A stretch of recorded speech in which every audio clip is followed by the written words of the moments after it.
মোদের একটাই, আমাদের দাবি যে যারা যে ৯ নম্বর ওয়ার্ডকে ১ নম্বর আসনের সঙ্গে সংযুক্ত করেছে, এই সিদ্ধান্ত থেকে পরিহার করে যারা পূর্বের যে সিদ্ধান্ত আছে যারা রংপুর ৩-এর সঙ্গে এবং রংপুর সিটি কর্পোরেশনের একটা গুরুত্বপূর্ণ ওয়ার্ড আমরা মনে করি রংপুর ৩-এর সঙ্গে সংযুক্ত করবে, এটাই আমাদের মেইন দাবি।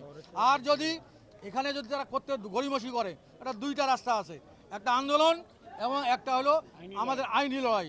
আমরা দুই দিকেই আমরা আইনি লড়াই যাব। আমরা এই আন্দোলনও আরও গতিবেগ হবে দুর্গাপূজার পরে।